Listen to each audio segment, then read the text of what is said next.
Kamaru. 4 losses in a row. No, look, he lost 4 losses in a row. John, you gotta listen. 4 losses You in gotta a listen. row. You gotta listen. You know what happens when you have 4 losses in a row? You gotta listen though. You got to Well, listen to you- me. you only- You're yeah. kind of having a He only problem. had 2 losses though. Oh my god. So he's like ragging on this kid Dave. He's screaming at him, you know what happens when you have 4 losses in a row? Well, last week when you had 6 losses in a row and we were talking about Tony Ferguson, you were still in the game. You were still the totally top-notch guy who was going to beat Paddy Pimblett. This week you've got 4 losses in a row. One of them is against Colby Covington. You're washed up. You're done. Dude, this guy is deluded and he's exploding here. You can see it in his eyes. Look at his eyes. So yeah, it's been an interesting week in terms of the MMA news being really quiet. I see people are digging down to the bottom of the barrel trying to find stories. It's actually quite hard for me to talk about Dylan Dennis or Logan Paul. I don't really have any interest in them. Another person that seems to be the butt of everybody's hit piece this week was Colby Covington, and I found it very interesting, especially on a quiet week. People start making videos ad nauseum about Colby Covington, but not just making the videos. The hate towards Colby Covington this week has been extraordinary. I have probably 3 or 4 little clips that I have pulled up here. John McCarthy has a full-blown meltdown talking about Colby Covington. I've been watching the Weighing In podcast for a while now, and John McCarthy and Josh Thompson just can't hide their hatred towards Colby. They do their best. They try to give him a few plaudits here and there, but in this episode you'll see a complete meltdown from John McCarthy. I've seen Guru talking about Colby Covington this week, saying that he'd be the most annoying champion if it actually came to fruition. Many other YouTubers have made videos this week saying that he doesn't even have a chance of beating Leon Edwards. It's actually laughable, and that was kind of the same route that John McCarthy went down here. So we'll have a look at all that, and we'll have a look at the alternative to Colby being champion. So we'll jump over here to the Weighing In podcast. We'll watch the question from Josh Thompson that triggers John McCarthy so bad that not only does he lose the plot, but he actually starts shouting and screaming and interrupting the producer lad who's working in the background. It's quite embarrassing. Do you call this a Dana White privilege fight with Colby Covington?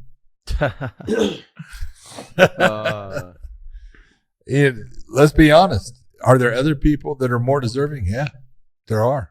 I'm just going to say it straight out. I mean, I like Colby, but take a look at Colby's record in his last 4 fights. 4 fights. See, Josh is on the same page. He jumps in with, look at his record in his last 4 fights. We've done this already, and I'm not going to get into a big long spiel about that second fight with Usman, because we've heard Ian Gary coming out saying that the best thing that he's done is lose twice to Kamaru Usman. I talked about this in a previous video. You got to go back and watch it yourself. And if you're watching that fight from the perspective of I hate Colby Covington, you're not really going to see what actually transpired in that fight. That's the thing with this. We have subjective biases. I guess because you're an ex-fighter and an ex-referee and a personality within the community, you have to be somewhat unbiased and have some sort of discourse. We see it through all sports. The first thing that John McCarthy goes to here is there's more people deserving of a title shot in that top 10, and we know who he's talking about. He's talking about Belal Muhammad. Now this seems to be the argument across the board on social media, on YouTube, and even within fighter communities and forums. People are talking about, well, Colby doesn't deserve it. You know, like, he hasn't been active. Everyone that he's fought is not even in the top 10 anymore. So John automatically jumps to the bog standard trolling tactic of using the name Belal Muhammad. And he knows that that's what all the trolls who hate Colby's politics are going to go to and reference going forward, especially with the amount of hate that's been directed towards Colby. Let's have a little listen. What is he? 2-2.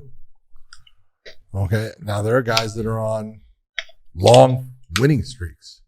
I'm going to stop it there because he breezes over the fact that he just said that there is guys that are on long winning streaks, and then he jumps to Colby and starts pointing out the standard, oh look, he fought Tyron Woodley and Jorge Masvidal. Before he beat Jorge Masvidal, we were talking about Jorge Masvidal fighting Canelo Alvarez. We were talking about him being the best boxer in the UFC. We were talking about him being the BMF. Fine, whatever. As soon as Colby beats him, he's a nobody. The same thing kind of happens, and that's where the producer lad here in this show goes to. He talks about Damian Maia, Tyron Woodley, Robbie Lawler. All these guys were on a downward spiral, if we're being honest, but there's other fighters that have fought them and beat them and gotten way more praise than Colby. So he breezes over the fact that he just says that there is guys in the top 10 with long winning streaks that are much more deserving. Now I'm going to pull up the top 10 here so we can have a little look, right? Starting with Leon Edwards. He's got 6-6. As we can see it here on screen, right? Kamaru Usman lost his last 2 fights, won his 4 previous ones. Cool. Belal Muhammad, let's take him out of the equation for a minute because he's the go-to argument for the trolls. And I just want to say it, you know, in terms of UFC making big fights, it would be atrocious to see him get a title shot. Does he deserve it on merit? Yes, 100%. But we keep getting told that the UFC are in the entertainment business of making big fights. And Belal Muhammad coming off a win against Gilbert Burns, who had one arm for the entire fight, and Belal still turned it into a decision, I don't think warrants a title shot. That's just me. So we're going to take that out of the equation in terms of his record because we can see it there. So the number 4, Gilbert Burns, has 3 losses out of his last 7.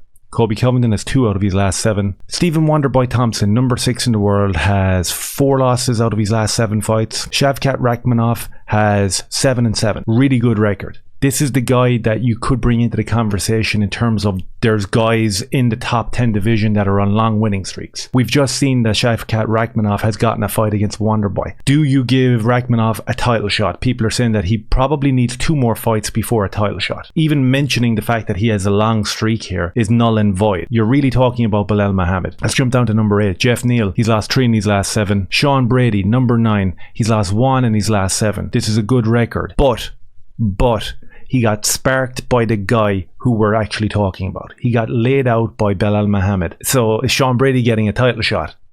I don't think so. And then we go to number 10, Vicente Luque. He lost 2 out of his last 7. So if we're going by what John McCarthy is saying, Shavkat Rakhmonov and Sean Brady are 2 guys with long winning streaks in the division. Are they worthy of a title shot right now? I don't think so. Could you imagine the UFC making a title shot with them 2 guys? Not right now. 2 more fights, I assume. Sean Brady's coming off a loss, so it could be even longer for him. So really, Big John McCarthy is going for the Belal Muhammad narrative. That's what he's going for because of his hate for Colby Covington. I'm going to be honest when I look and say, okay, the win against Robbie. Robbie, you know, at that point in his career, and he was on the way down. You know, still tough, still got a lot of power. So I give all the credit to Colby for getting the win. Kamaru beats him in the championship fight. Then he comes back and he beats Woodley. Yeah. But Woodley was also on the way down. Yeah. He had lost. The face on these 2 guys, every one of these guys is on the way down because Colby beat them. When other people beat them, you know, like when you beat a Damian Maia, all of a sudden you're beating a BJJ legend. This guy on the ground is an assassin. Colby does it, he's on the way down. Tyron Woodley has a couple of losses. He's also a nobody because Colby beats him. The narrative is very skewed in terms of Colby, but this is just obvious stuff. This is not like some big breaking news. What's interesting is that Big John McCarthy can't hide it anymore in this video. He explodes completely. Lost the title to Kamaru, and he wasn't the same guy. But he got the win. Then he loses to Kamaru a second time. But I thought he fought a better fight. You guys are not. It's not fair. It's not. So, as I said, the kid interrupts and he says, that's not fair. This is it. This is the flashpoint for Big John. He's going for it right here. Not fair, like say, oh, he's just beating guys that are on the way out. Really? What? Okay. Hold on. Do me a favor, Dave. Since he wasn't on the way out, I want you to show me Tyron Woodley's record from the moment that Colby got a win against him.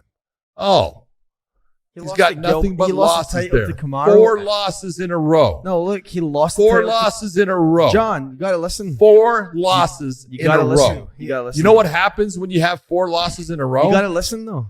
You gotta listen to me. You're kind of having a problem. He had 2 losses though. Oh my god. So he's like ragging on this kid Dave. He's screaming at him, you know what happens when you have 4 losses in a row? Well, last week when you had 6 losses in a row and we were talking about Tony Ferguson, you were still in the game. You were still the totally top-notch guy who was going to beat Paddy Pimblett. This week you've got 4 losses in a row. One of them is against Colby Covington. You're washed up. You're done. Dude, this guy is deluded and he's exploding here. You can see it in his eyes. Look at his eyes. Before he lost to Colby. He lost to Bell. He lost to Bell and then he lost to Gilbert. And then he lost to Colby, so he only had 2. Then he lost to Jake Paul twice. Jake Paul. Great answer. Absolutely great answer. As I said, in a week starved of content, we got to talk about Jake Paul or Logan Paul or any of these losers. John has a very good point. Like most of the guys that he has beaten as of lately, they're not even in the sport anymore.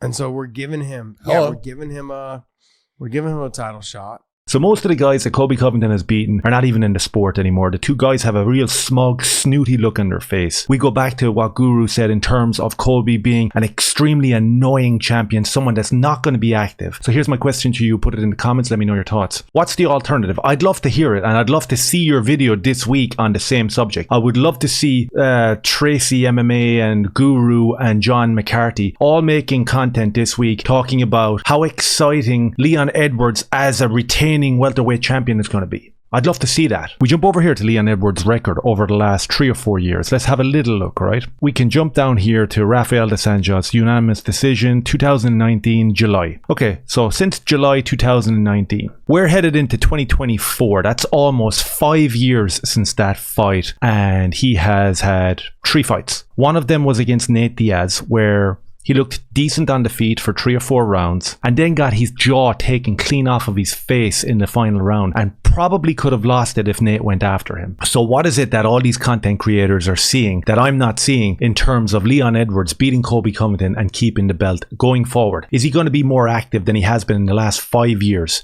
Hey, I doubt it.